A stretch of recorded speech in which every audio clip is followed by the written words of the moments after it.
Buenas tardes. Hoy continuamos con el tema de las nociones básicas, la parte general de nuestro curso de contratación privada 1, y continuando, dándole seguimiento a lo que terminamos de conversar el viernes pasado.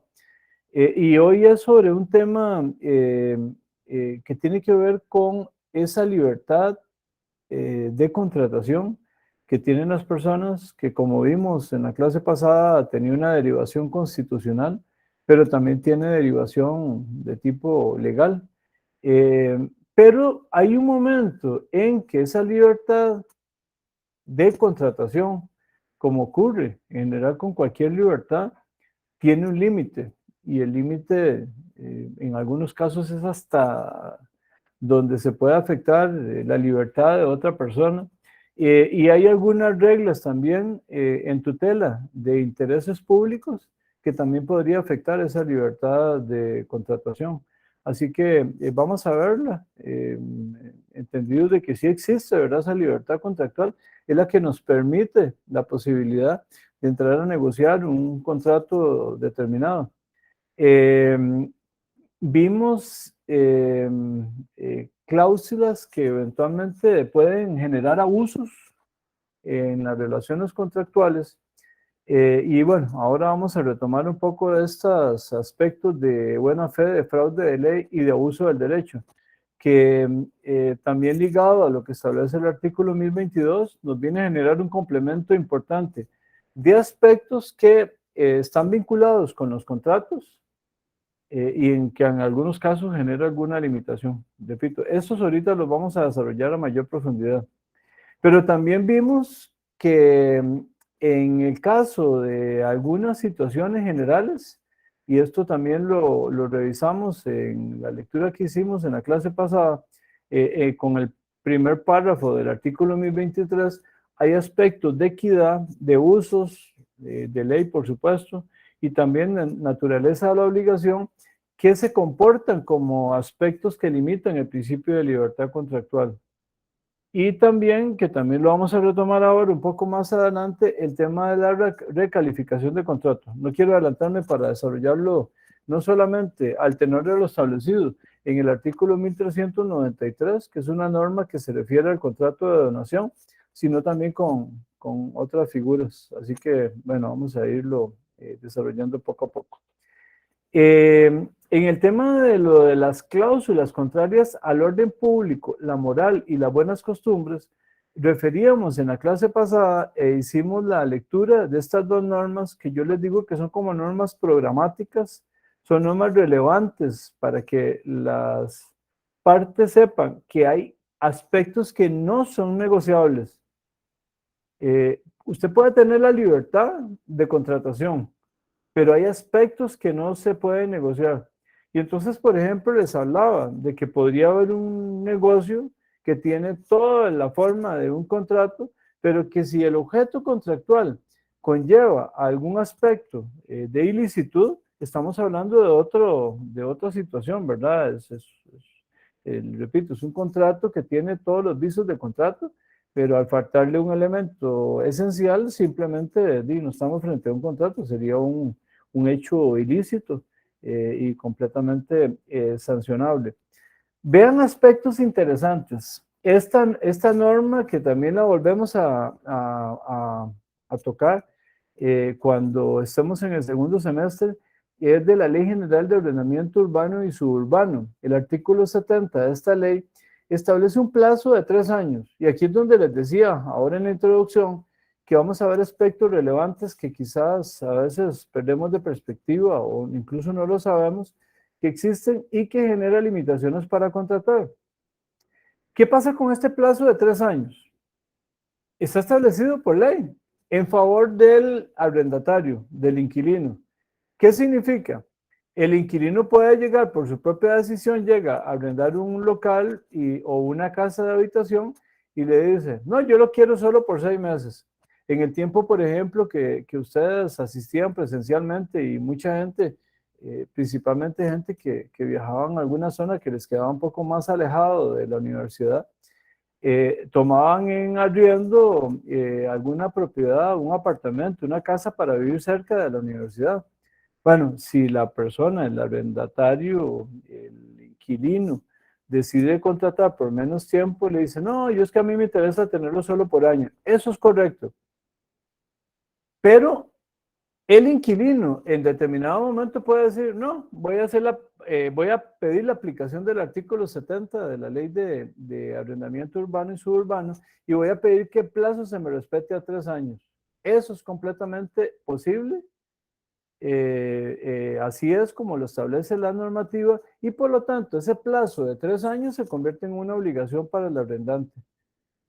Hay mucha gente que tiene la práctica de fijar, en el caso del arrendante, fijar plazos menores a los 3 años. Eso es un plazo que se tendría que tener por no puesto en caso de una situación de conflicto con el arrendatario. El arrendatario simplemente dice, no, yo quiero llevar el contrato hasta el término de los 3 años y no se le podría reclamar nada.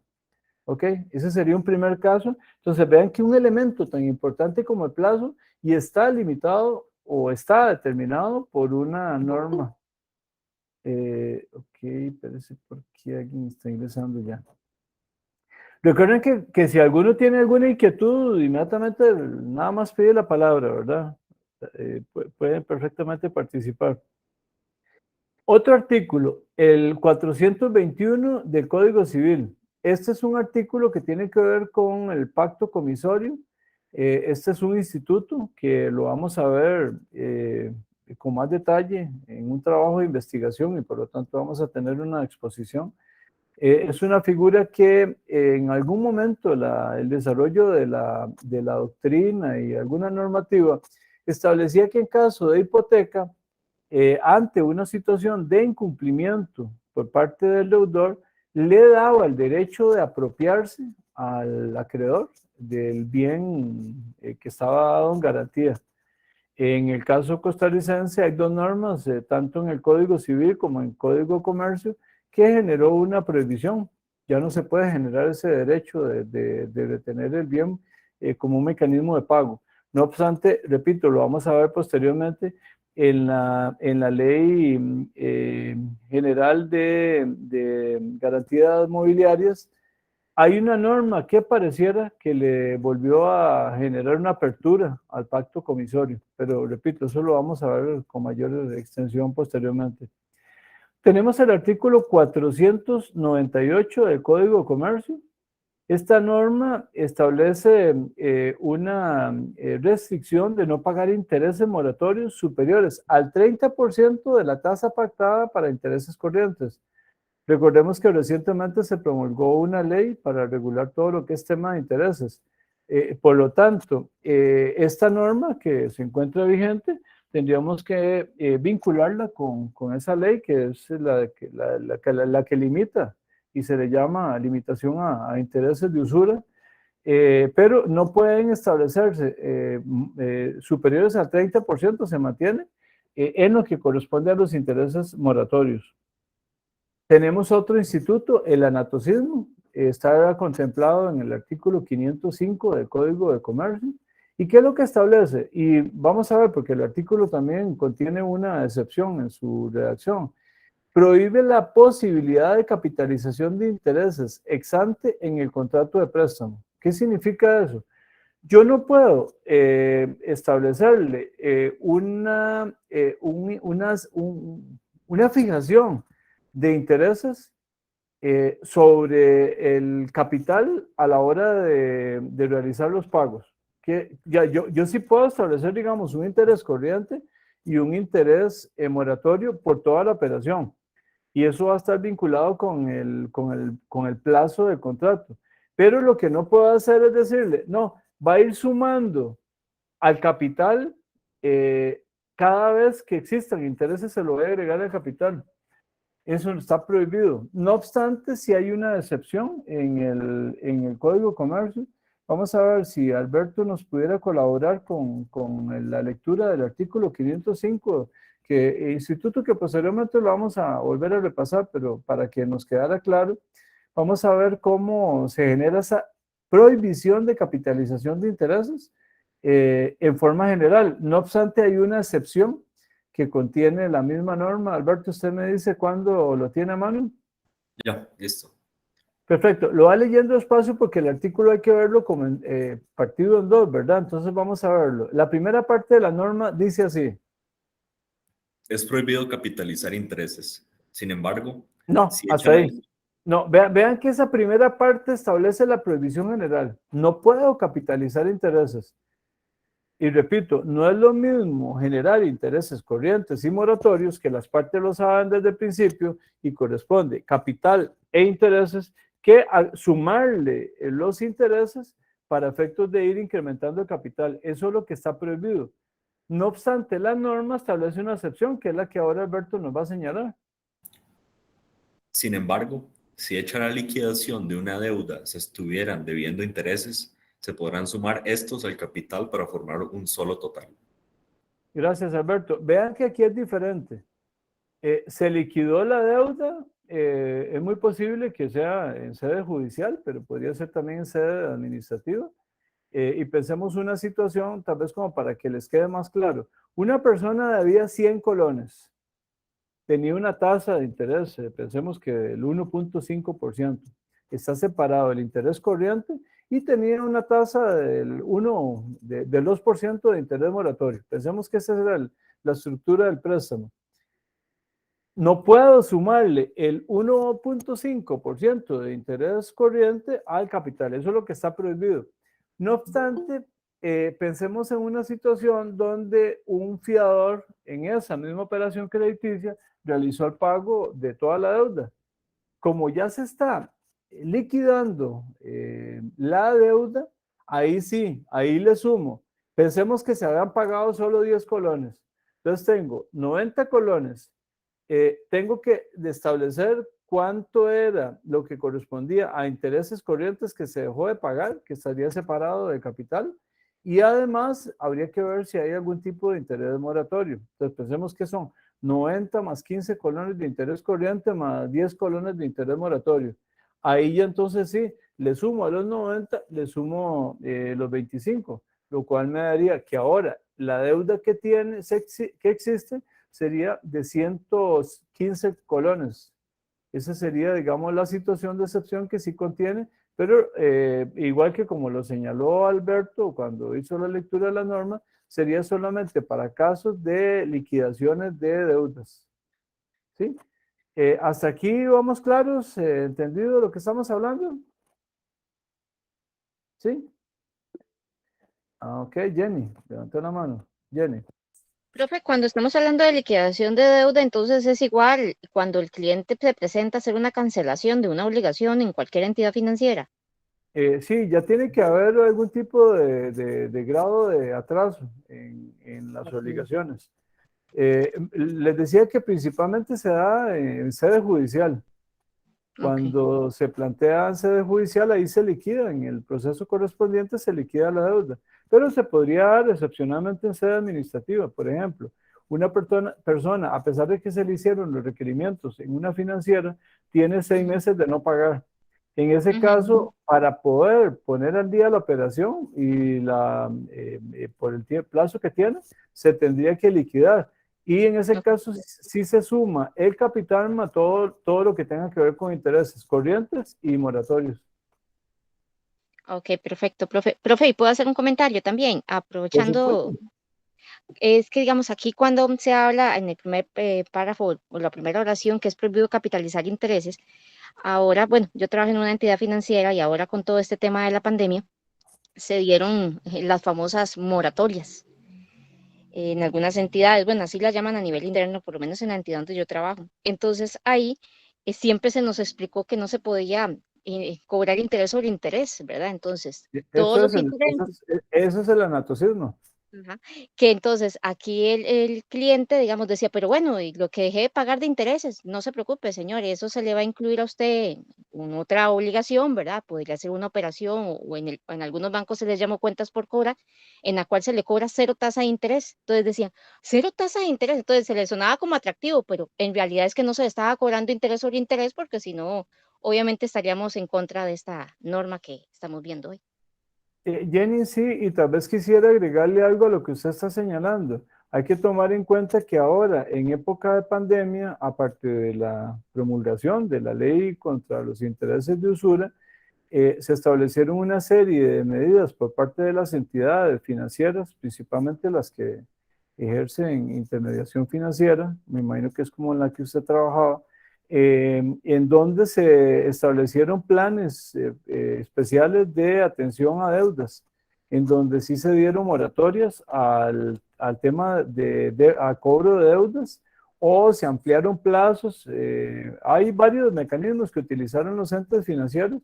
Habría que analizarlo si estamos frente a alguna excepción provocada por tema de pandemia, en donde mucha gente, por ejemplo, justificaba la pérdida de trabajo como una justificación para no poder pagar, que me parece que es completamente razonable. Y eso podría ir vinculado con un tema en donde incluso podría ser efectivamente que le digan, no, no le vamos a cobrar intereses moratorios, solamente le vamos a seguir manteniendo el cobro de los intereses corrientes y el capital. ¿Por qué? Porque lo que les interesa a las entidades financieras es mantener el flujo de dinero y seguir recibiendo el dinero que normalmente habían establecido. Lo que trato de decirle, Jenny, y el resto de la clase, es que en estos casos las entidades financieras tratan a toda costa, y fue un poco lo que también traté de explicar a la pregunta que me hicieron antes, en el sentido de que podría ser que una persona empezó a atrasarse en los pagos, pero la financiera le tiene que hacer varios requerimientos de pago. ¿Y por qué? Porque podría ser puede ser que se acerque a la entidad financiera antes de llevarlo a la vía judicial. ¿Y por qué evitar ir a la vía judicial? Porque además de que es muy caro, podría llevarse su tiempo, y ahí sí, en ese caso, ya en etapa de ejecución, se tendrían que sumar todos los tipos de intereses, y es muy posible que se vuelva una operación difícil de recuperar a nivel de cobro. Y eso no es favorable para una entidad financiera. Gracias, profe. Con gusto. Había levantado la mano, me pareció que María Fernanda. Sí, profe. Perdón, es que estoy un poco ronca. No se preocupe, no, tranquila. Es que a mí en realidad no me quedó claro la explicación de este artículo y quería ver si tal vez podía repetírmelo un poquito. Ok, María Fernanda. Esto de todas maneras es una figura que ustedes la van a analizar a mayor profundidad en el curso de Derecho Comercial, ¿verdad? Pero igual, de aquí es importante que lo entendamos a los efectos, digamos, del curso de nosotros, de lo que pasa en el contrato. El principio de la prohibición de capitalización de intereses, María Fernanda, es que usted lo que tiene que tener es completamente separado. Pienses en una estructura del préstamo en donde a usted le dice, tal vez no los 100 colones, yo lo puse muy bajo, pero pensemos que usted pide un préstamo de 100 millones de colones. Se establece una tasa de intereses corrientes. Hay otra tasa de interés moratorio que va más allá. Esa se va a aplicar solo en caso de que la persona se atrase en los pagos corrientes o incluso se tenga que llevar a una ejecución en sede judicial. Entonces, tenemos capital, intereses corrientes e intereses moratorios. Ya con esa explicación que le di de los intereses moratorios.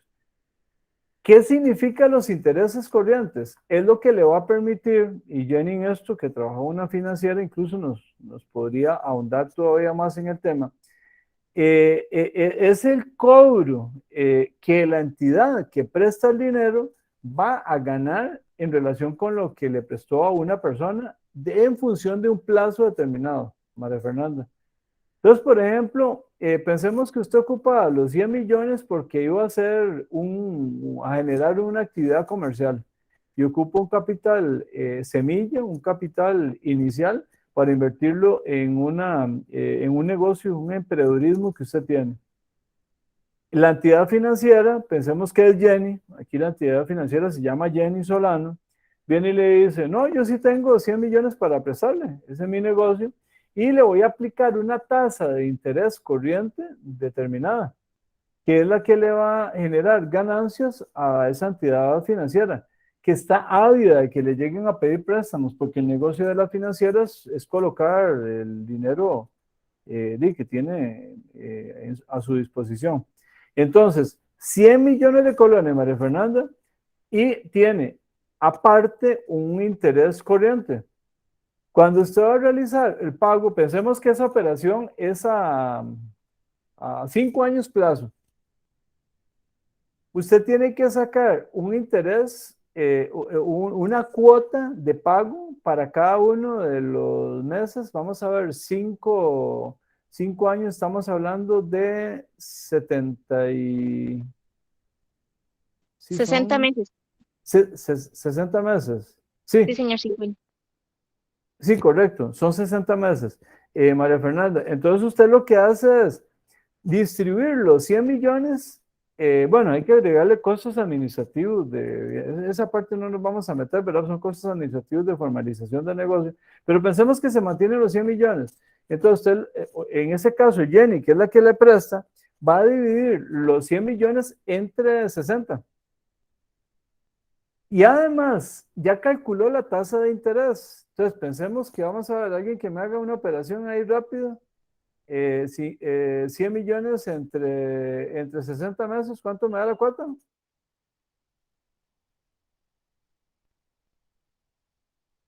¿100 millones entre 60 meses? O sea, 100 millones entre 60, ¿cuánto nos da? Nos da 1.667.000, digamos, redondeado. Ok, María Fernanda, gracias, Jenny. Entonces, usted tiene 1.667.000 colones. A eso tiene que agregarle la tasa de interés, que habría que ver si es fija, si es variable, si es más alta al principio, si se acaba antes en un momento y en un momento llega habría que ver cómo lo pactaron. Pensemos que las partes establecieron que se iba a pagar intereses en los 4 años de la operación. Entonces, se establece una tasa determinada, pensemos, qué sé yo, que la tasa es de un 2%. Entonces, le sacamos un 2% a los 100 millones de colones. Jenny.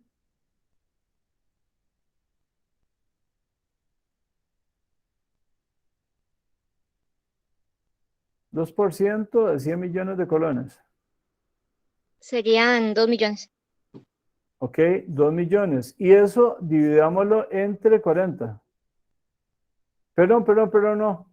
Entre 48. Ajá. Entre 48 serían 41.667, redondeado.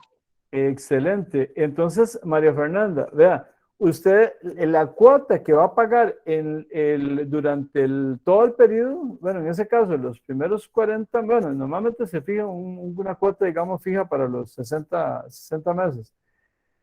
Pero hay un momento en que se deja de pagar la tasa por capital, por intereses corrientes.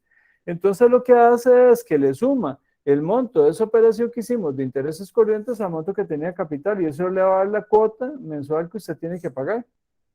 Entonces, usted ahí sí está sumando para efectos de pagar una cuota, pero no está incrementando el capital que se mantiene en 100 millones. Entonces, se mantiene el capital incólume de los 100 millones de colones, el monto del 2% de intereses del préstamo, digamos, anual, y cada uno se mantiene como montos separados, pero se unen para efectos de pago de la cuota, no para incrementar el pago del capital.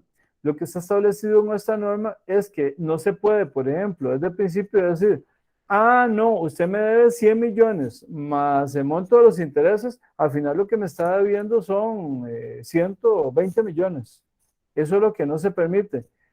Acrecentando el capital, porque es diferente acrecentar el capital que aplicarlo a intereses, que en el caso, por ejemplo, de la operación que hicimos ahora con Jenny, María Fernanda, el capital en algún momento, por ejemplo, llegaron a los 4 años. En el último año solo se va a pagar capital, porque ya los intereses corrientes ya se terminaron de cancelar al mes 48. Y por eso es que está separado. Incluso el monto podría ser en algunos casos que baje. Habría que ver cómo lo calcularon las partes, ¿verdad? Pero no le estoy acreditando, porque no estoy incrementando el capital, porque si no se vuelve como, llamémoslo así, como un vicio de incremento del capital, porque cada vez que tengo una cuota de intereses corrientes se lo voy a agregar al capital, entonces cada vez va a costar más pagar el préstamo de los 100 millones de colones, porque el monto siempre se va a estar incrementando por aplicación de intereses corrientes. No sé si le quedó claro, María Fernanda. Sí, profe, ya, perdón, mucho mejor, gracias. Sí. Ah, bueno, y la segunda, gracias, Anthony. Y la segunda parte que nos leyó Alberto, María Fernanda y el resto de la clase. ¿Cuándo sí puedo capitalizarlo, María Fernanda? Y resultó que Marco Alvarado fue el que se fue a pedir, bueno, era usted, más bien era María Fernanda, se fue a pedir el préstamo con Jenny. Y resulta que al tercer año, después de haber pagado 36 cuotas, se le complicó el negocio.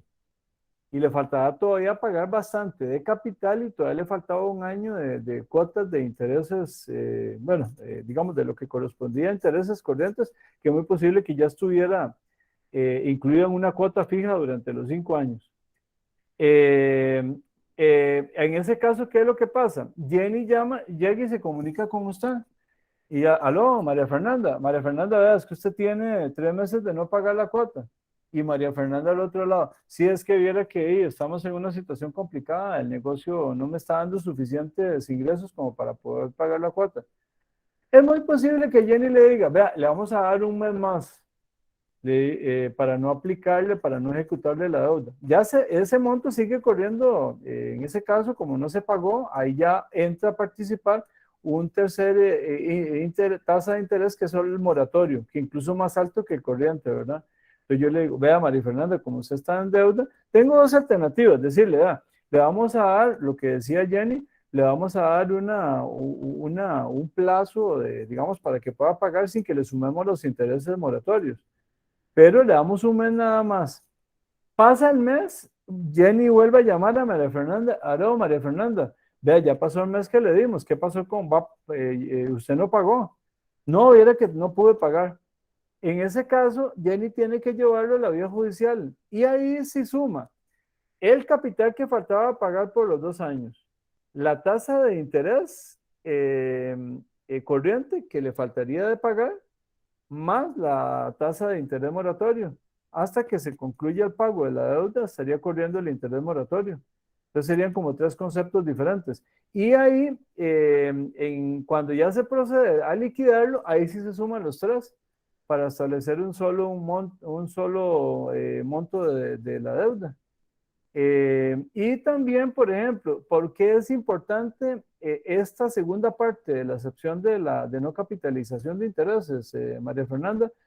Porque si hay alguna persona que pensemos que el caso que yo le decía, el caso que tengamos un contrato de fianza, pero resulta que Caleb es un fiador de María Fernanda y Caleb fue, como a él lo demandaron, le embargaron el salario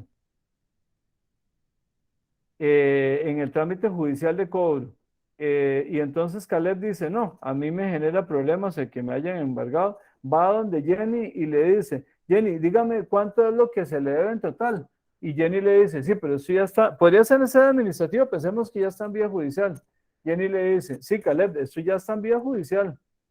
Y entonces le dice, bueno, dígame cuánto es lo que se debe. Le dice, bueno, lo que en este momento es, sumando capital más intereses corrientes moratorio, lo que María Fernanda está viendo son 40 millones de colones. Y Caleb dice, no, yo voy a realizar un arreglo de pago para cancelar esto. Y en ese caso, María Fernanda, en la segunda parte del artículo 505, que es una excepción al anatocismo, lo que le va a decir es que esos 40 millones, que es la suma de capital más interés corriente más interés moratorio, lo va a generar como un solo monto. Entonces, los 40 millones, después Caleb se va a ir en contra de María Fernanda y se lo va a cobrar con un solo monto. Y ahí vuelve otra vez a correr, demanda a María Fernanda y ahí otra vez vuelve a correr los intereses moratorios que se mantienen.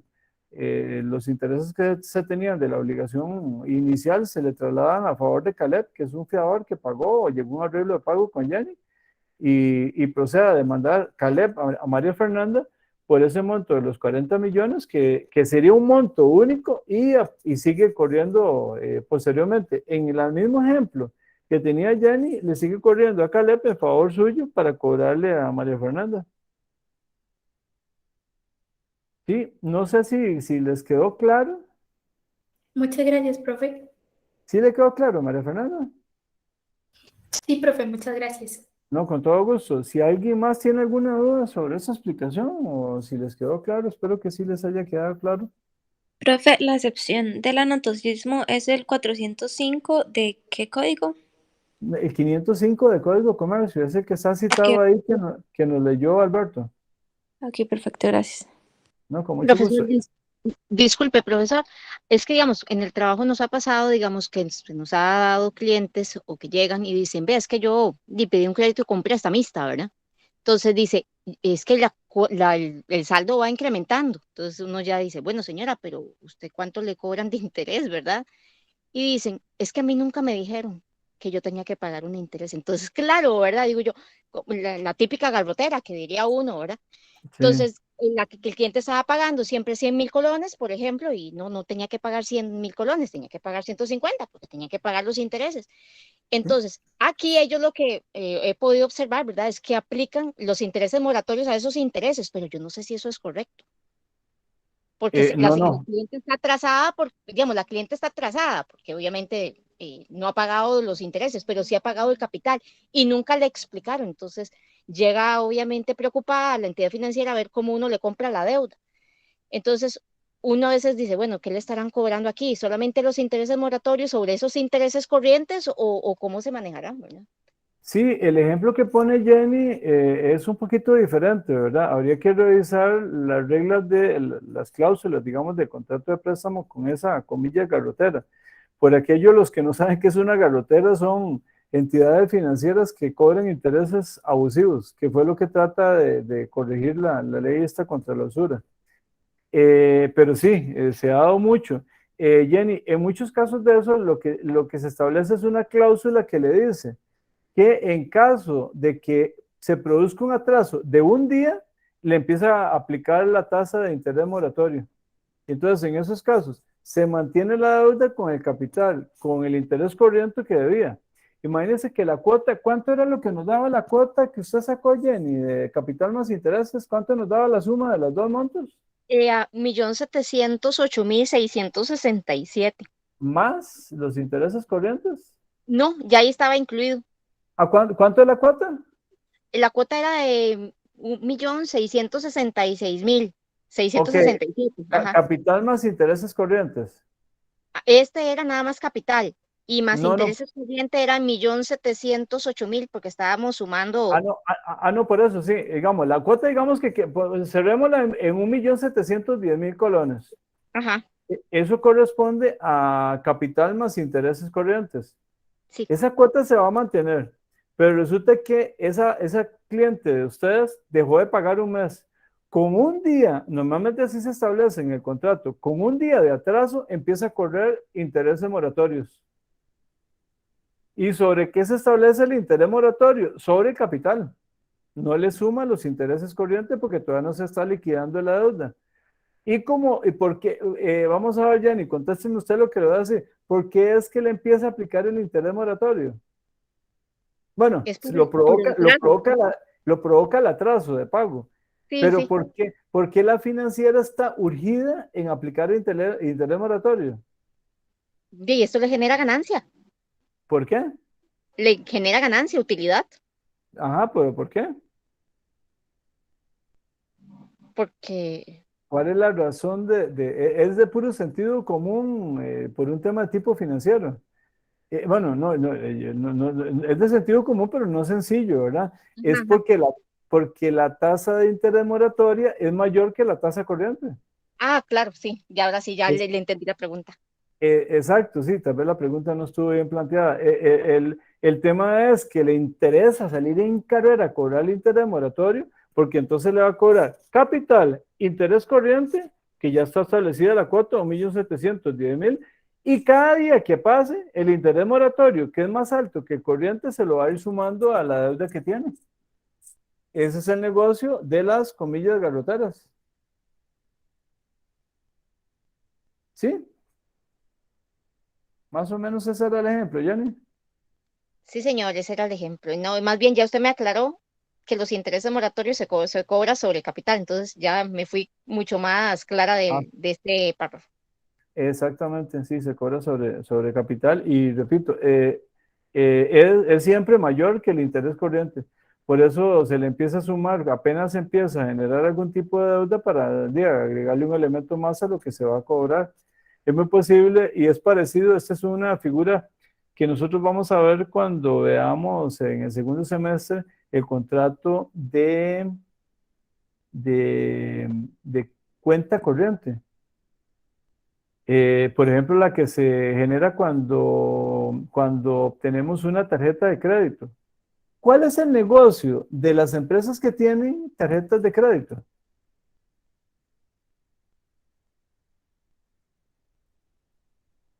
A ver, alguien que me diga, a ver si ya encontraron el misterio de las tarjetas de crédito, que sirven Profe, para... los intereses. Los intereses. Ah, sí, pero vamos a ver, sí, el negocio de las entidades que colocan dinero en forma de crédito, con tarjetas de crédito, es el siguiente. A mí me dan un plástico, pues yo tengo plastiquillo ahí que me da un poder increíble, ¿verdad? Yo tengo una tarjeta de crédito, dice uno, ¿verdad? Y yo le decía a mi hijo menor, él empezó a trabajar y un día lo llamaron, lo empezaron a llamar apenas empezó a trabajar para ofrecerle tarjetas de crédito. Y entonces llegó y me preguntó, me dice, papá, mira qué raro, en los últimos días me han estado llamando varias empresas para ofrecerme tarjetas de crédito. Entonces yo me volví y le dije, sí, es que ahora te volviste muy atractivo para ese tipo de empresas. Te volviste más sensual para ese tipo de empresas, le dije yo y se moría de la risa. Y él me decía, ¿pero por qué? Me dice, porque tienen ya conexiones con bases de datos para determinar que él ya estaba trabajando. Y entonces da posibilidad a que el que trabaja tenga mayor oportunidad de pago.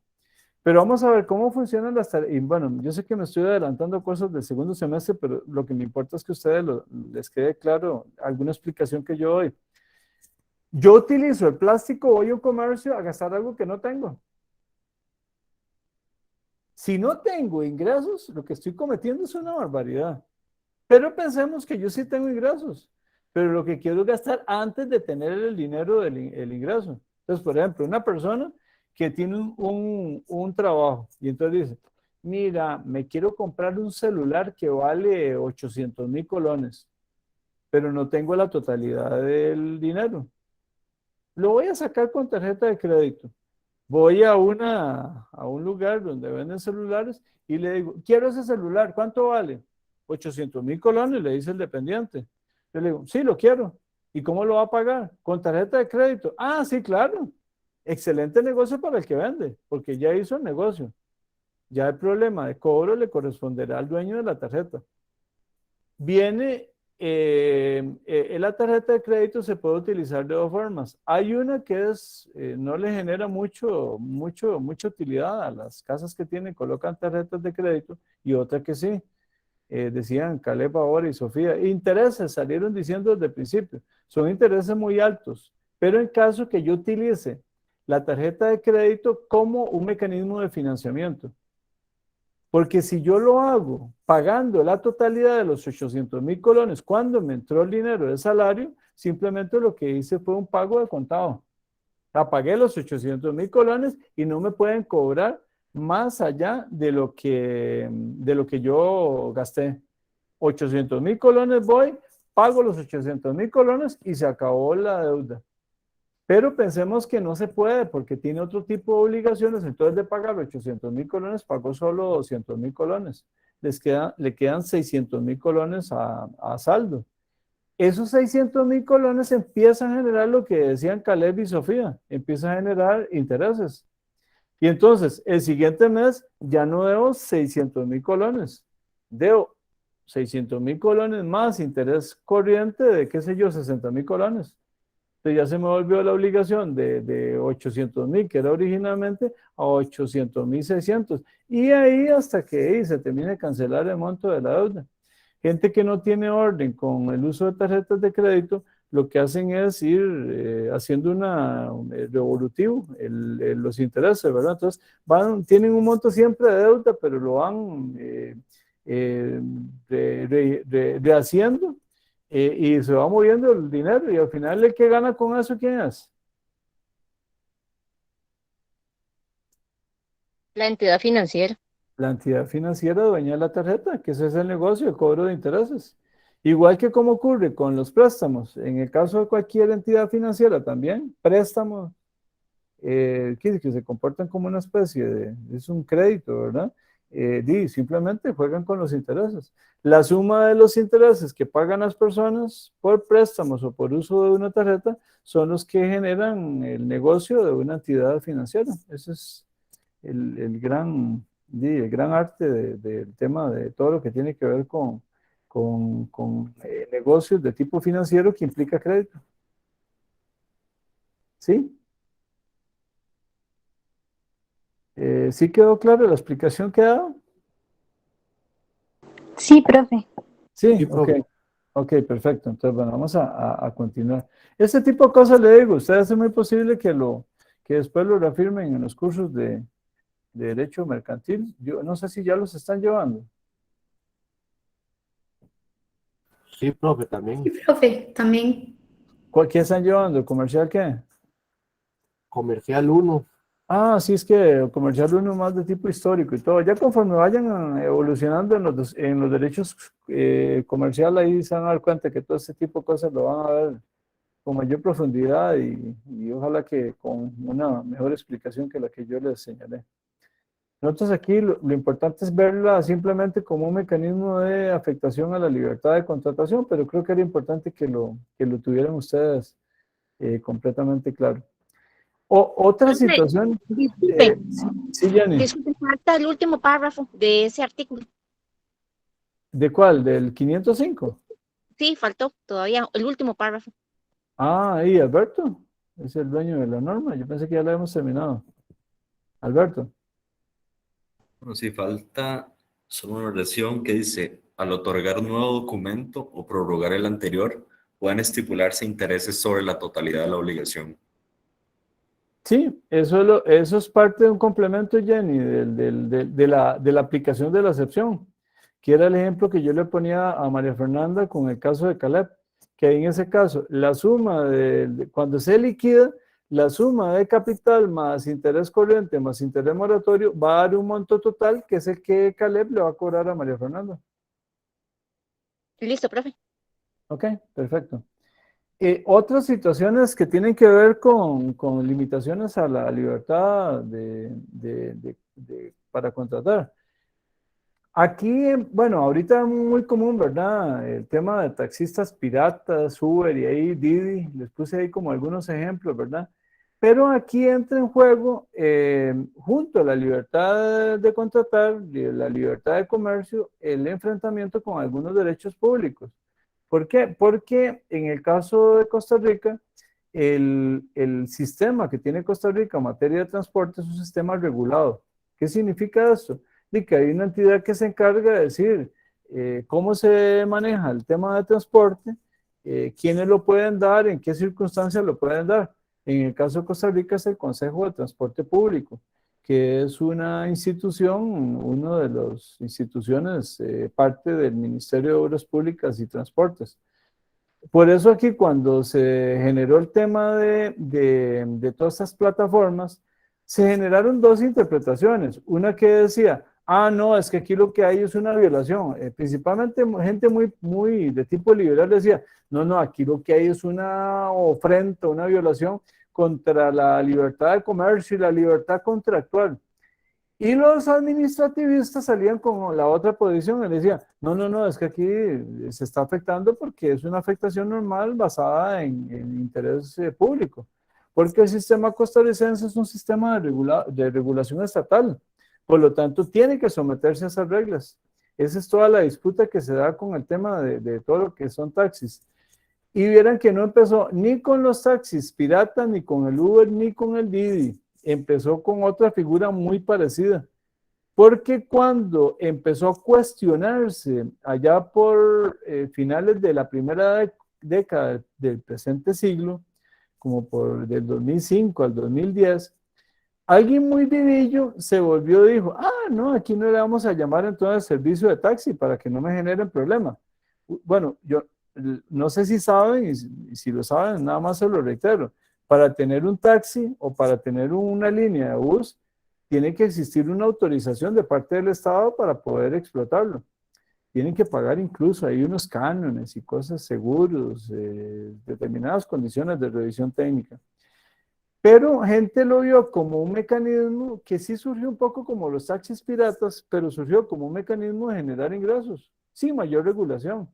Entonces, especialistas en la parte de las interpretaciones de tipo liberal le decían a la gente, no, háganlo, por si la libertad de comercio los ampara. Y se generó toda la disputa que llevó al final a que el asunto fuera a dirimirse en la sala constitucional que señaló que efectivamente el sistema costarricense era de regulación y que para que pudieran existir todo este tipo de plataformas tenía que existir una base legal. Actualmente, ¿por qué funcionan? Porque han sido, en la mayoría de los casos, muy eficientes, son más baratos y por ahí hay proyectos de ley para tratar de generar regulación. Si ustedes me preguntan, ¿por qué funcionan? No, que existe no es porque exista una regulación legal, existen porque hay una tolerancia por parte del Estado. Mientras no se regule ya completamente el servicio a través de una ley, se mantendría como una actividad que es tolerada por parte del Estado, precisamente por una situación de protección a la libertad de comercio. Pero vieran que este asunto, les decía que empezó con otra figura, que fue el porteador. Cuando se suscitó toda esta polémica, existía esta norma en el Código de Comercio. Este era el texto que tenía el artículo 323 del Código de Comercio, y decía, por el contrato de transporte, el porteador se obliga a transportar personas, si está subrayado, cosas o noticias de un lugar a otro a cambio de un precio.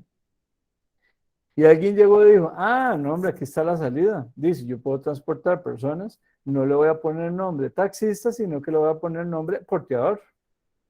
Y entonces, este fue lo que suscitó todas las interpretaciones que generó polémica. Eso llevó a que tuviera que generarse una modificación a este artículo por ese sistema de regulación estatal que tiene en esta materia de Costa Rica. Y se generó a través de esta ley, es la ley número 8.955 del 16 de junio del 2011, que vean qué fue lo que le cambió. ¿Qué le cambió de una norma a otra? Es solo lo que está en negrita, en el primer párrafo. Son las personas. Le quitó transporte de personas y otra vez se volvió a complicar el asunto porque la interpretación de qué podía ser un porteador y ahora ya no aplicaba. Y entonces la norma ahora quedó, pueden revisarlo ahí si quieren en sus códigos de comercio. Por el contrato de transporte, la persona porteadora, auxiliar de mercantil, se obliga a transportar cosas o noticias, ya no está personas. Y entonces se eliminó la interpretación legal que se establecía. Y además, en el último parafillo dice, el contrato de transporte regulado en este artículo no autoriza el transporte de personas por medio de vehículos automotores. Entonces, ese fue un espaldarazo que se dio por parte de la Asamblea Legislativa en el 2011 al sistema costarricense de regulación estatal en materia de transporte. Vamos a ver, los que viajan en ferry. Aquí creo que vamos, el ferry bueno, creo que hay dos, ¿verdad? El que va de Punta Arenas a Tambor y el que va a Playa Naranjo. Los invito, ya cuando uno se mete en este tipo de materia, como que le da por estarse metiendo a eso, ¿verdad? Busquen cuando se monten en uno de esos ferries alguna tarjetilla o alguna plaquilla o algún pergamino ahí en algún lado del barco o del ferry, en donde diga el permiso que tiene por parte del Consejo de Transporte Público para poder operar. Esos son de igual, por vía marítima, por vía terrestre, por vía ferroviaria, por cualquiera que existiera. En el caso de Costa Rica se sigue un sistema regulado por parte del Estado. Entonces, bueno, eso era para comentarles el tema de los porteadores. Aquí está la versión que ya les puse. Vamos a detenernos para hacer el descansito, ¿verdad? Creo que nos lo merecemos todo, principalmente ustedes. Así que vamos a dar 4 minutos. En el reloj que tengo yo aquí son las 7, a las 7:04 regresamos para continuar con la clase y que tengan un momento ahí de esparcimiento y para que no perdamos la concentración. Así que en 4 minutos nos volvemos a ver.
Hola, retomamos la clase. Eh, Espero que hayan podido ahí descansar un poquito. Y bueno, retomamos la materia de lo que estábamos hablando. Sobre ese tema de afectación a la libertad contractual, tenemos el artículo 631. Esa es una norma que establece una situación de ineficacia y específicamente está vinculado con el tema de general y obligaciones y específicamente sobre el tema de la Disculpe, imposición. profesor. ¿Sí? No está compartiendo la presentación, no sé si Perdón, pensaba no perdón. hacerlo. No, sí, fallo, pero bueno. Estaba hablando más que viendo la presentación. Sí se me fue. Sí, gracias. ¿Quién fue el que hizo la observación? David, Gracias, David. Sí, lo que les decía es que esta norma lo que contiene es que es una figura muy propia de la parte de obligaciones que tiene que ver con un tema que es la imposibilidad, que ustedes se acuerdan que la vieron tanto en derecho privado como en derecho de obligaciones. Y la que nos va a interesar es la imposibilidad de tipo legal, porque podría haber otras imposibilidades, ¿verdad? Que tienen una situación, unas soluciones que son un poco diferentes. Pero específicamente el artículo 631 en el inciso B o en el inciso 2 contiene una situación de imposibilidad legal que se produce cuando el objeto contractual está vinculado a algún aspecto contrario a la moral o a las buenas costumbres. ¿Cómo se califica? Y será el juzgador el que tenga que calificar, porque el tema de moral y buenas costumbres sí son aspectos que van variando mucho, ¿verdad? Por un contexto de tipo social, histórico, pero puede perfectamente producir un tema de ineficacia. Ese sería otro efecto o otra situación en donde nos viene a afectar el normal acuerdo entre dos partes, que siendo una obligación o afectando una obligación, también nos caería en el tema de los contratos. Cláusulas abusivas. Aquí es donde les comentaba que vamos a encontrar cosas que tal vez ustedes no se imaginan. Y no las vamos a ver todas, pero sí vamos a ver las más importantes. Aquí nos va a colaborar de nuevo Alberto. Alberto, yo le pediría que vayamos tratando de abrir dos normas. Y aquí es uno de los cambios que tiene la presentación a propósito de la observación al principio de la clase. En la presentación que yo les había pasado no estaba citado el artículo 34 de la Ley de la Promoción de la Competencia. Aquí ya se los incluí. Y vamos a ver algunos aspectos en forma vinculada entre lo que establece el artículo 1023 del Código Civil y el 34 de esta ley, para que vean cómo se produce o se generan protecciones para los contratantes en el caso del Código Civil y para el consumidor en el caso de la Ley de Promoción de la Competencia. Entonces vamos a empezar con el código, el artículo 1023, Alberto, pero repito, yo solamente le voy diciendo cuáles incisos porque la norma es bastante larga. Vamos a ver los más relevantes y los remito para que le den una revisada a todos los incisos que contiene esa norma. Eso es lo que en doctrina se le llama manifestaciones leoninas o abusivas de cláusulas que se establecen. Vamos a ver, leamos el inciso 1 completo, Alberto, y después empezamos con el inciso 2 y yo le voy diciendo cuál subinciso vamos revisando. Perfecto. Entonces voy a empezar. Los contratos obligan tanto a lo que se expresa en ellos como a las consecuencias que la equidad, el uso o la ley hacen nacer de la obligación según la naturaleza de esta. Eso ya lo habíamos repasado en la clase pasada, nada más lo insistimos, que son aspectos que están considerados dentro de las posibilidades que tienen las partes y que en muchos casos quedará sometido a interpretaciones por parte de un juez en caso de que se hubiera generado alguna situación de conflicto. Alberto. Digamos, aquí dentro de este artículo no se le puede dar cabida, digamos, a esta nueva teoría de la imprevisión, a lo que habla sobre el rebus sic stantibus y, digamos, la posibilidad de modificar el contrato según las circunstancias, porque aquí dice, digamos, las consecuencias de la equidad.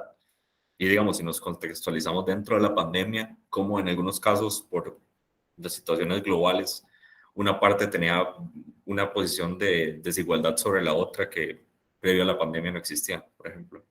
Sí, Entonces, por ejemplo, toda la problemática que se ha generado, por ejemplo, con lo que es logística, temas de encadenamiento productivo.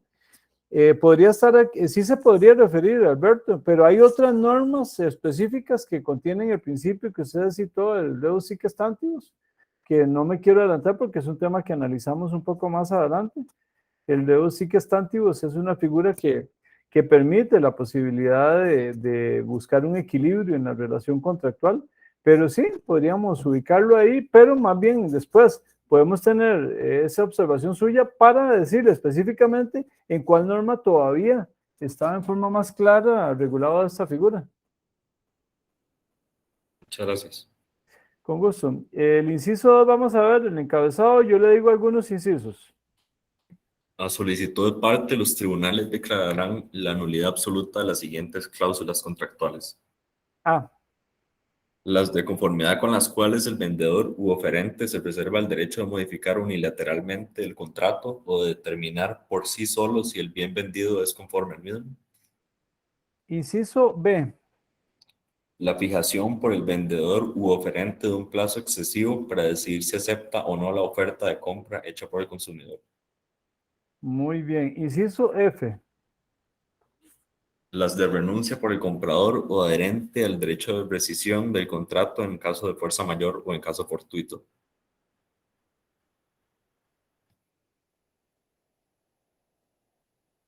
H. La que impone a una de las partes del contrato la carga de la prueba cuando ello corresponde normalmente al otro contratante. Inciso K. La que imponga al comprador o adherente plazos excesivamente cortos para formular reclamos al vendedor u oferente. Dice, se le hizo un negocio, le digo, tiene 1 hora para reclamar y que le va a dar tiempo para generar ningún reclamo, ¿verdad? Tal vez incluso ni siquiera ha podido trasladarse para poder utilizar algo que compró y se puso un plazo relativamente muy corto. Inciso N. La que faculta al vendedor u oferente para sustraerse de sus obligaciones contractuales sin motivo justificado o sin la contraprestación debida. Eso es abusivo, ¿verdad? De cualquier punto de vista que se vea. Inciso P. La que no permita determinar el precio del bien según criterios nítidamente especificados en el contrato mismo. Ok. Inciso S. La que imponga al comprador o adherente por incumplimiento del contrato obligaciones de tipo financiero sin relación con el perjuicio real sufrido por el vendedor u oferente. Ok, esos son cláusulas abusivas en la relación puramente privada, pero vamos a ver ahora cómo también se vuelve la normativa a regular aspectos propios de la relación entre un comerciante y la visión que se tiene del consumidor. Vamos a verla con el artículo 34 de la Ley de Promoción de la Competencia de Defensa Efectiva del Consumidor. Vamos a ver, nos ubicamos. Está obligaciones del comerciante. ¿Lo tiene a mano, Alberto? Sí, aquí lo tengo. Ok, encabezado. Son obligaciones del comerciante y el productor con el consumidor las siguientes. Ok, vean qué interesante. Aquí nos aparece, ya no es un privado con otro privado, es la misma relación que teníamos en el caso del Código de Comercio, pero nos aparece un sujeto que no aparece muy claramente identificado en la normativa mercantil, que es el consumidor. Y aquí aparece un principio bueno, está contemplado en todo lo que es la doctrina de esta protección, que es el consumidor. Nos aparece este sujeto y se empieza a decir que ese sujeto como más débil en la relación. Parecido a lo que ocurre en materia laboral, se dice que el consumidor es un sujeto dentro de una relación comercial que requieren de alguna protección. Y entonces vamos a ver algunas regulaciones para que vean qué interesante las cosas que a veces la gente no sabe que tiene posibilidad para defenderse. Inciso B. Informar suficientemente al consumidor en español y de manera clara y veraz acerca de los elementos que incidan de forma directa sobre su decisión de consumo. Debe enterarlo de la naturaleza, la composición, el contenido, la fecha de caducidad, el peso, cuando corresponda, de las características de los bienes y servicios, el país de origen, el precio de contado en el empaque, el recipiente, el envase o la etiqueta del producto y la góndola o el anaquel del establecimiento comercial, así como de cualquier otro dato determinante como sustancias adicionales que se le hayan agregado al producto original. En especial, deberá informar sobre los ingredientes que representan alérgenos y en particular la presencia de gluten. Hasta ahí. Hasta ahí en esa parte. Vamos a ver ahora el inciso D.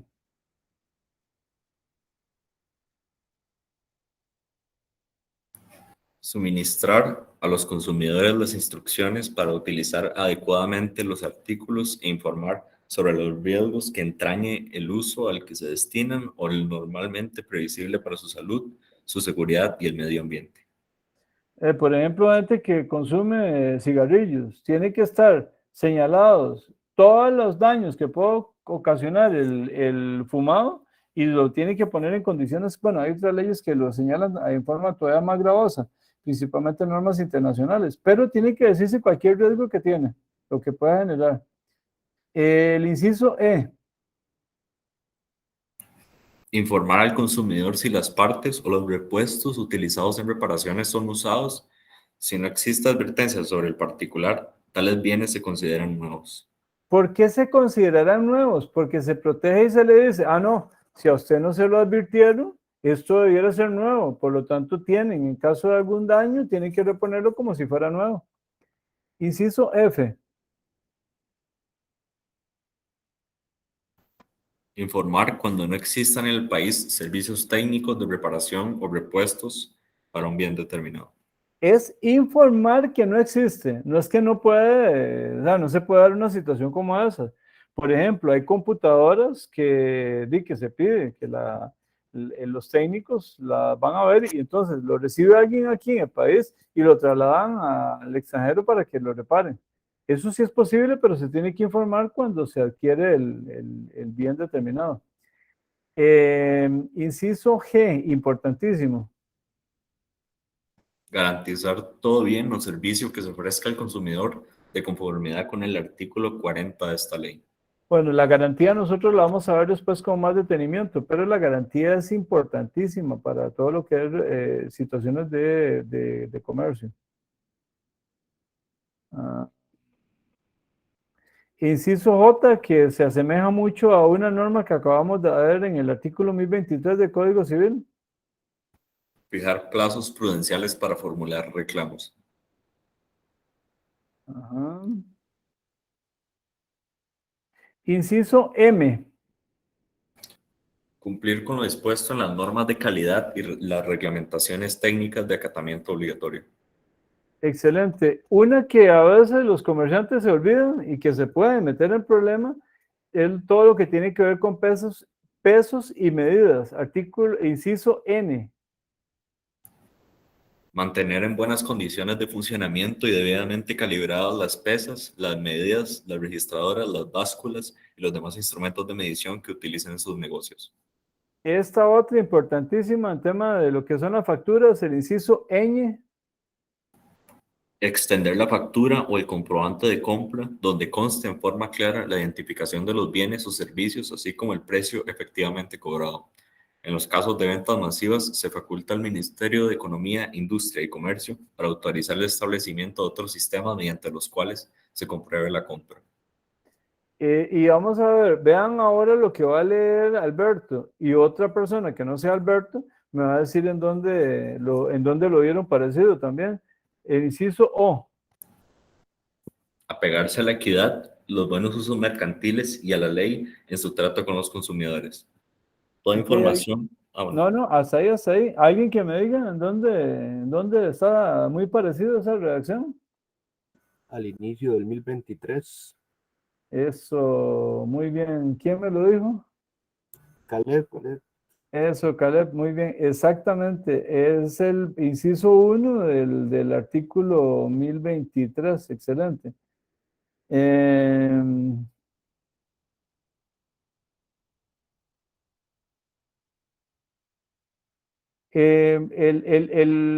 Ya no como inciso, Alberto, donde dice más para abajito, el incumplimiento.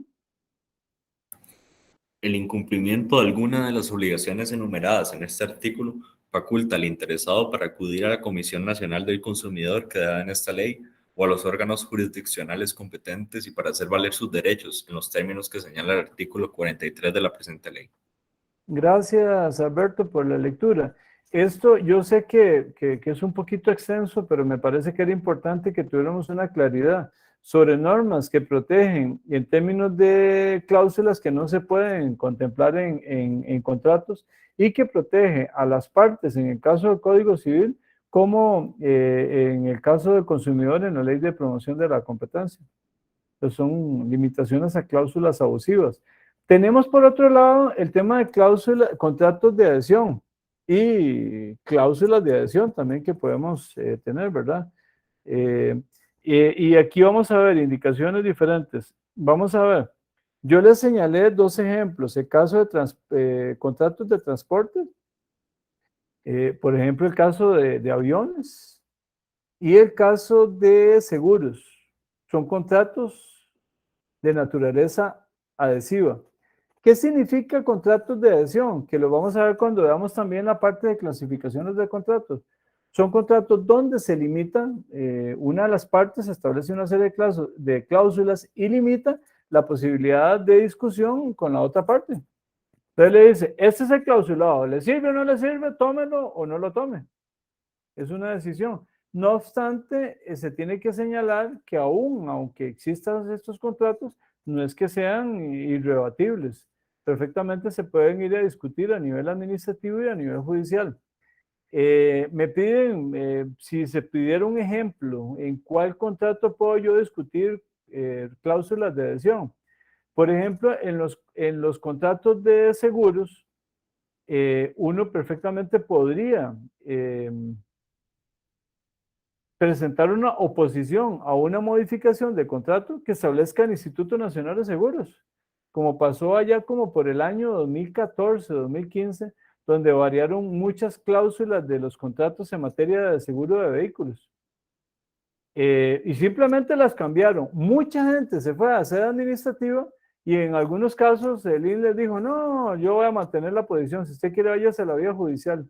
Bueno, conozco personas que fueron a la vía judicial y la sede judicial le enmendó la plana al INS y le dijo, no, usted tiene que respetar las cláusulas que las partes habían establecido y no puede venir a hacer una modificación simplemente porque a usted se le ocurrió o porque usted determinó que tenía que cambiarlo. Tiene que generar todo un proceso de negociación porque está cambiando la cláusula de adhesión. La definición de la cláusula de un contrato de adhesión lo podemos encontrar con mayor claridad de lo que yo señalé en el artículo 2 de la Ley de la Promoción de la Competencia y de Defensa Efectiva del Consumidor, de la que acabamos de leer el artículo 34. Este artículo dice lo siguiente.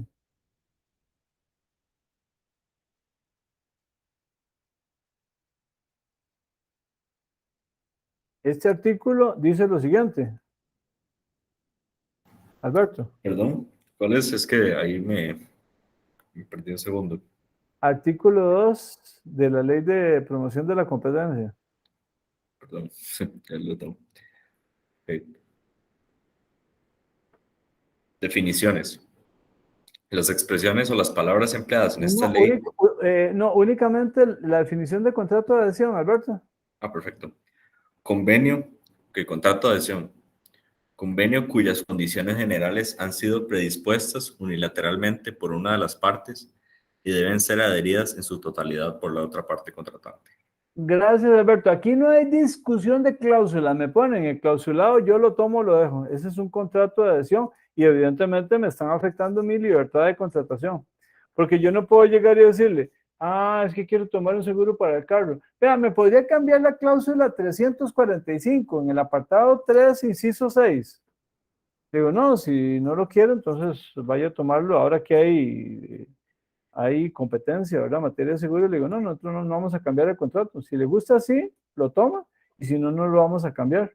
Esas son las reglas de los contratos de adhesión. ¿Y qué pasa con las cláusulas abusivas en contratos de adhesión? El artículo 42 dice lo siguiente. En los contratos de adhesión, sus modificaciones, anexos o adenda, la eficacia de las condiciones generales está sujeta al conocimiento efectivo de ellas por parte del adherente o a la posibilidad cierta de haberlas conocido mediante una diligencia ordinaria. Ok, vean que incluso hay cláusulas abusivas. ¿Quién las enmienda? Las puede enmendar la misma parte que las estableció, o si no lo hace la misma parte, como lo decíamos, remedio administrativo, y si no, remedio judicial. Esas son las posibilidades en materia de cláusulas abusivas. Vienen estas figuras que son muy interesantes. Fueron incluidas en el título preliminar del Código Civil allá por los años 80 del siglo pasado. en una modificación importante que se le hizo al Código Civil. Buena fe, prohibición de fraude de ley y la proscripción del abuso del derecho son elementos importantísimos que en forma general tenemos que contemplarlos y entender que existen dentro de la vida de cualquier contrato.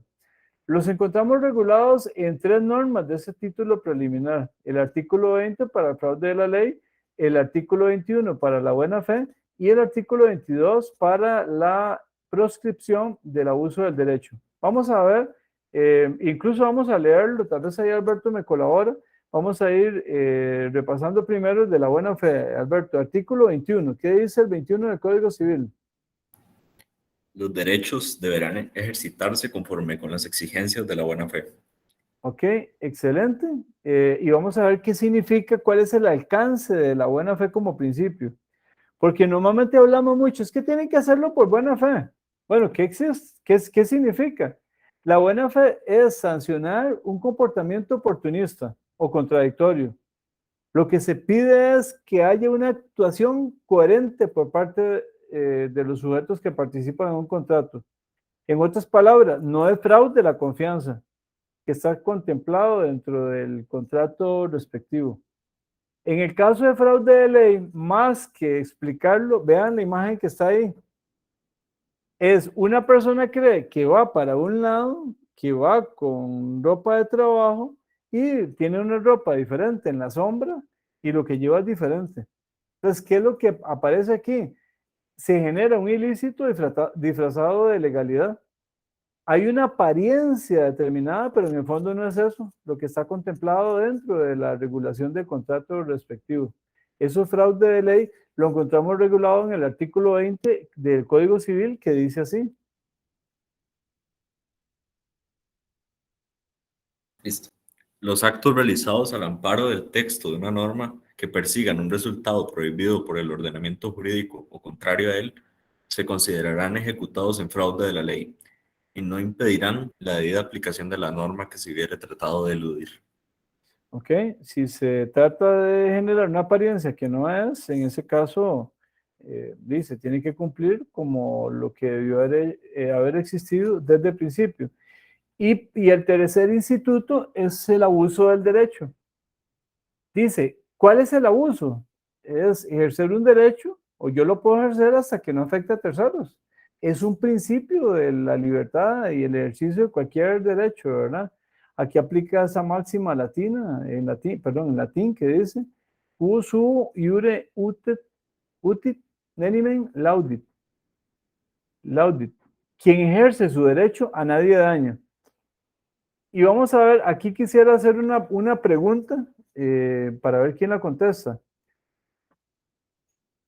Y bajo esa premisa, y vamos a ver, revisemos primero el texto del artículo 22 del Código Civil antes de hacer la pregunta, Alberto. La ley no ampara el abuso del derecho o el ejercicio antisocial de este. Todo acto o omisión en un contrato que por la intención de su autor, por su objeto o por las circunstancias en que se realice, sobrepasa manifiestamente los límites normales del ejercicio de un derecho, con daño para tercero o para la contraparte, dará lugar a la correspondiente indemnización y a la adopción de las medidas judiciales o administrativas que impidan la persistencia en el abuso. Vean qué interesante esta norma en el título preliminar y nos está refiriendo directamente a contratos.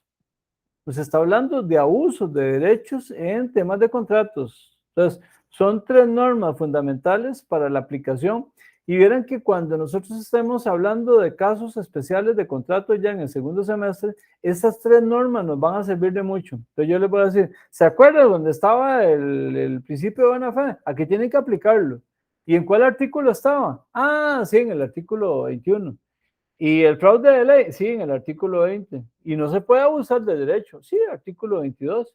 Pero vamos a ver, yo le quiero hacer una pregunta a Jocelyn Arrieta. Jocelyn.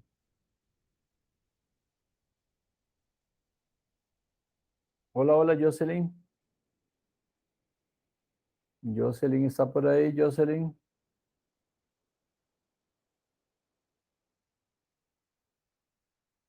No, intente donde está el botón nada más, porque creo que me parece que yo ahora sí la escuché en algún momento que usted participó en algo. Trate de abrir ¿Está bloqueado? Bueno, entonces no se puede. Gracias, Jocelyn. Vamos a ver con Kathleen. Kathleen. Hola, sí, profe, ¿me escucha? Sí, la escuchamos perfectamente. Yo le voy a poner un ejemplo o le voy a hacer una pregunta. Imagínese, Kathleen, que usted tiene un vehículo. La pregunta que yo le hago es, ¿usted podría tomar ese vehículo, llenarlo de dinamita y estallarlo? Justifique su respuesta. Si el vehículo es mío y no está en ningún proceso, simplemente es mío. No tiene ni embargo, no está prendado, no tiene absolutamente y usted ya lo terminó de pagar completito.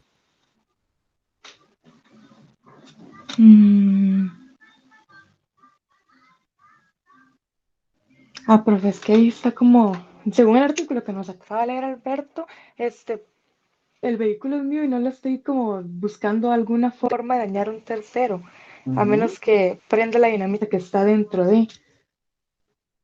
No, o sea, no, usted lo va a estallar. O sea, usted decide estallar el vehículo, desaparecerlo, con una carga de No. explosivos. No, La pregunta entonces ahí que yo sí. le hago es, si ese es su derecho, ¿qué la inhibe a usted de hacer ese acto? Pensemos que se usan explosivos permitidos. Pero usted lo que quiere es explotar el carro, ya no lo quiere tener más y lo quiere desaparecer. La pregunta es, ¿lo puede hacer?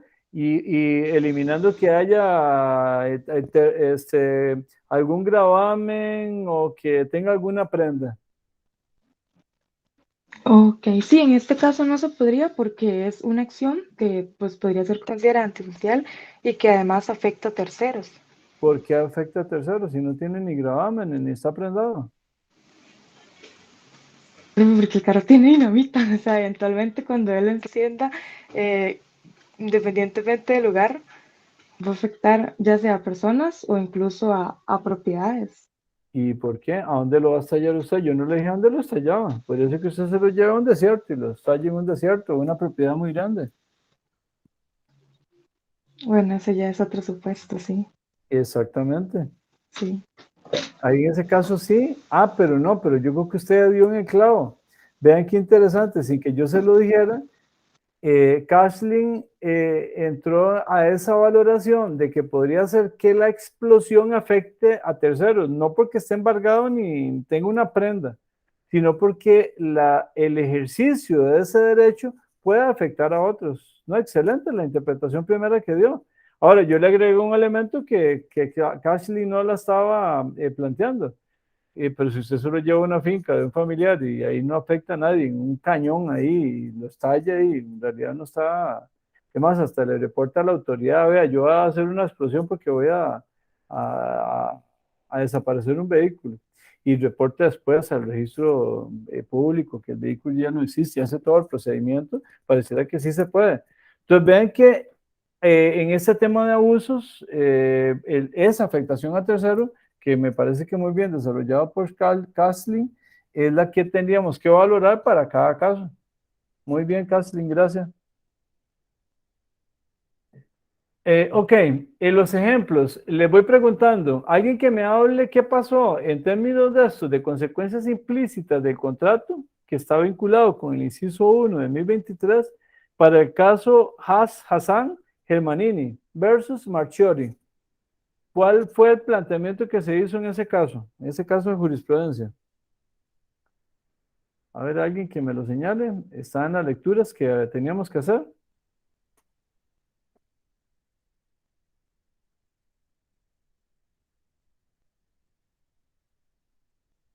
A ver, alguien que me Profe, Eso, María Fernanda, vamos a ver, ¿qué pasó? perdón, bueno, se consideró una obligación contractual que tenía que ver más allá de simplemente el contrato por sí. O sea, no era solamente entregar las casas de habitación, sino que además llevaba implícito contratar a los profesionales en ingeniería y en arquitectura lo suficiente como para que se pudiera entregar el inmueble.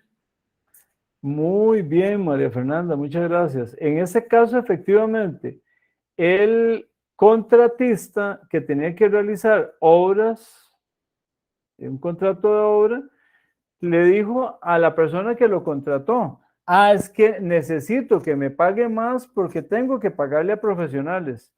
Y la sentencia lo que dijo es, no, usted ya en los costos que estableció había incorporado en forma implícita la incorporación de esos profesionales, por lo tanto no lo puede volver a cobrar. Gracias, María Fernanda. Caso Stevens versus Hotelera Santa Marta.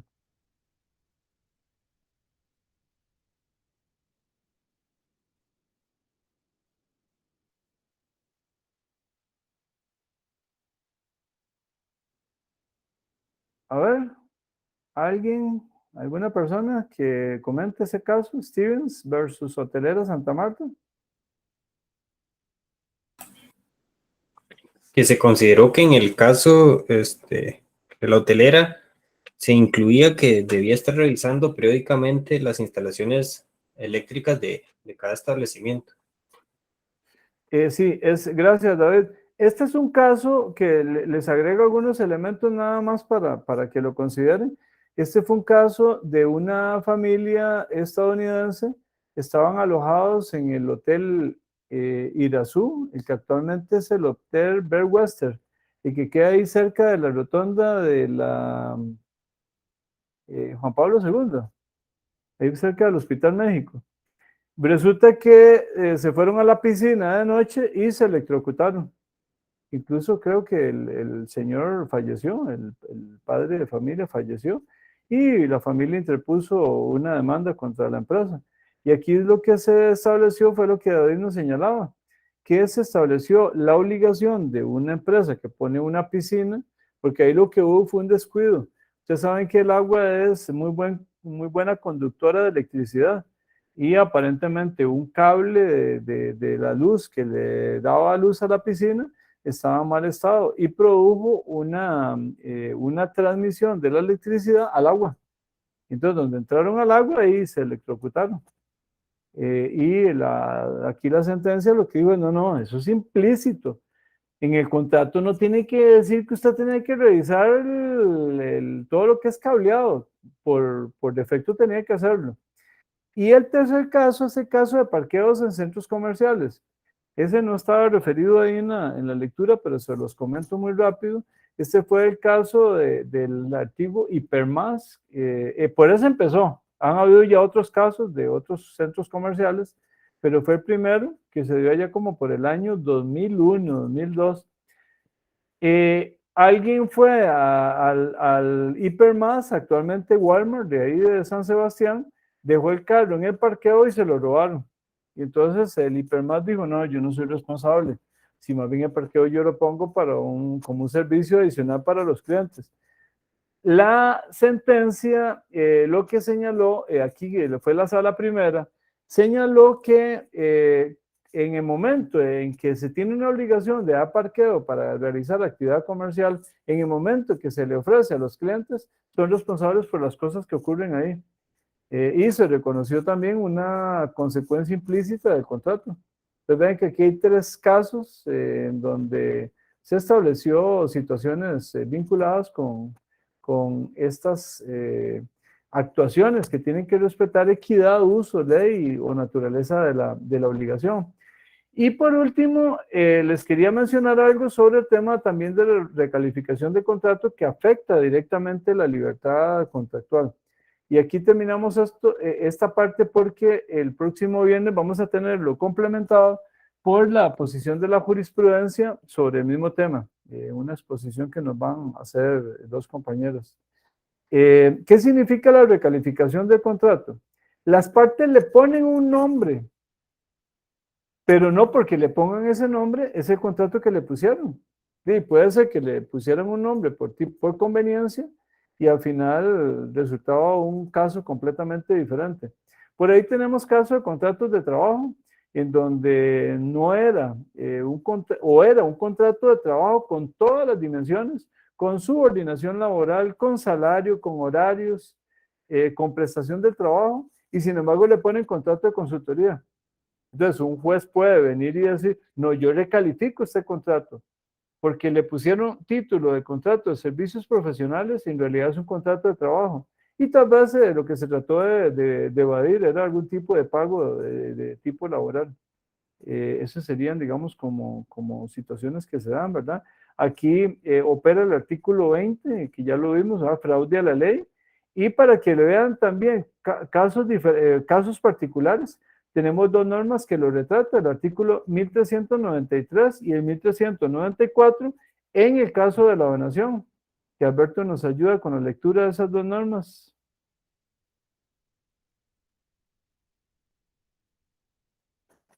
Bueno, lo estoy buscando. La donación que se haga para después de la muerte se considera como disposición de última voluntad y se rige en todo por lo que se dispone para testamentos. Lo que le está diciendo, esto no es una donación. Usted lo que debió haber establecido era un testamento. Está mal hecho. Entonces es una recalificación de tipo legal. Aquí no tuvo que hacerlo un juez. Lo hace directamente una norma del Código Civil. Y tenemos también el 1394, que está vinculado al anterior y dice así. La donación onerosa no es donación, sino en cuanto el valor de lo donado exceda al valor de las cargas impuestas. Ok, es otra. Aquí puede ser que diga, no, usted lo que está haciendo, le puso donación, es muy posible por evadir pago de impuestos, pero usted lo que está haciendo es una compraventa común y corriente. Por lo tanto, no aplica que usted venga y diga que es donación. Y bueno, con este tema de recalificación de contratos estaríamos terminando la clase de hoy en lo que corresponde a la grabación.